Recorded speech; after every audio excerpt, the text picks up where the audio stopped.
where we uncover deep, unfiltered stories of betrayal, heartbreak, and the chilling realities most people never dare to voice.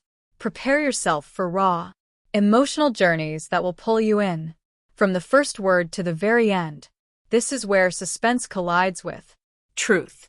The first time I realized my entire world could crumble in seconds was the night of my 35th birthday.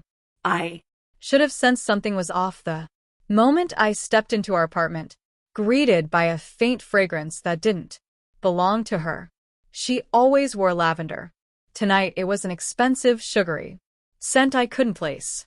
I dismissed it, assuming it was from a friend who had helped her prepare the party downstairs.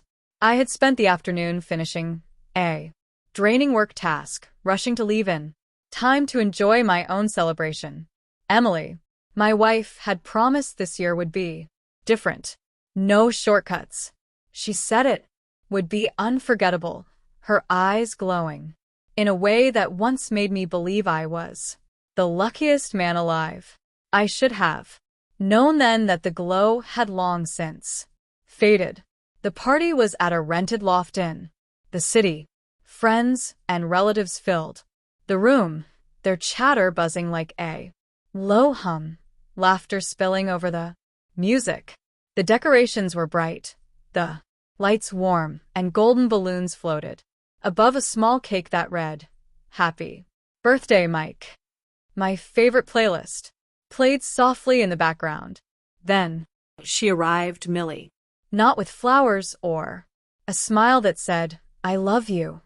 No, she entered wearing a dress that clung to every line of her body, her smile aimed at someone else. My chest tightened as I watched her laugh at something whispered in her ear, a laugh I hadn't heard in months. Not the gentle laugh I once knew, but a sharp, cutting sound that stung. I forced a smile, burying the unease gnawing at me. "Hey, happy birthday," I said when she approached, expecting a kiss, a kind word, anything. She tilted her head, smirked, and said, "Oh, happy birthday," her tone dripping with mockery. "Did you really think I had something special planned for you this year?" The room didn't go silent, but to me it felt like it had. Her words cut deeper than any slap. My stomach churned as muffled laughter came from behind her. People she had clearly confided in. But were they laughing at the joke or at me? "Very funny, Emily." "Really?" I said, my voice tight, forcing composure as I set down my drink. "Oh, come on, Mike," she mocked, leaning close. "Don't tell me you actually believe anyone cares about your pathetic birthday. They're only here out of pity." That was it. Something inside me broke. Years of quiet insults, subtle digs, betrayals I had ignored all crashed down in that moment. I turned, walking straight to the door, ignoring the startled murmurs behind me. The night air struck my skin as I stepped outside, exhaling a breath I didn't realize I had been holding.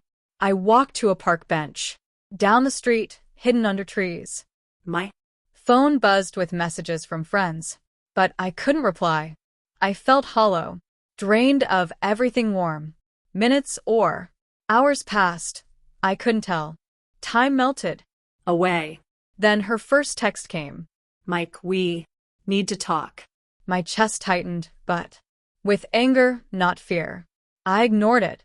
Another text. "Please don't ignore me. It's important." Still, I stayed silent. I had learned that some truths had to be faced on my own terms.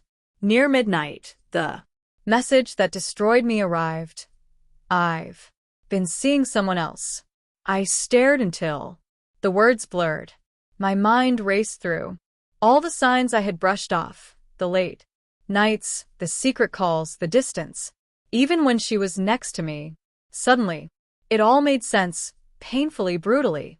Every excuse, every lie, every cruel jab was a signal I had been too blind to recognize. I didn't go home. I walked the city streets aimlessly, the cold air slicing through my coat. Neon lights reflected like shattered glass across wet pavement. Her laughter echoed in my mind, sharper than it had been that night, each step pulling me deeper into a life that no longer had her in it. The next morning, I returned to the apartment. It felt foreign, like walking into someone else's life. Emily waited, her smile strained, guilt flickering in her eyes. "Mike," she whispered, almost pleading. "I can explain." "No, Emily." I cut in, my voice calm, steady in a way that even surprised me. "I don't need excuses. I already know the truth." Her face crumbled, and for a moment I saw the woman I once loved, the one who had held me through my darkest nights. But it was just a flicker. The weeks that followed blurred into legal meetings, sleepless nights staring at the ceiling, trying to convince myself I wasn't broken. Friends tried to comfort me, but I saw pity in their eyes, and it hurt more than her betrayal. Then I discovered the truth. She hadn't just cheated. She had planned it. The birthday party was staged, a performance meant to humiliate me in front of people she had primed to laugh. It was deliberate, cruel. She enjoyed every moment of it. One night, standing before the mirror in our old bedroom, I saw my reflection. The man I thought I was and the man I had become. The anger was gone, leaving an emptiness that revealed something deeper. I was free, not free of pain, but free of her grip, free of the endless belittling and the slow poison of betrayal, free to rebuild on my own. Months passed. Emily moved out. I reclaimed my space, my routines, my identity. It wasn't easy, but I found strength in small victories, cooking for myself, laughing again, waking up without dread. Then came a call from an old friend. "Mike, I don't know how to say this. Emily's with someone new. She's trying to flaunt it, but you've already moved on. That's what she can't stand." I felt a strange relief. Her plan to break me had failed. I had left with my dignity intact. It wasn't revenge. It was survival. Quiet victory. Months later, I visited the empty loft where the party had been held. Standing in the silence, I closed my eyes. The echoes of laughter were gone. Peace settled in. Emily eventually sent a message about regret. I didn't reply. I didn't need to. The man she tried to destroy no longer existed. I was reforged, stronger, steadier.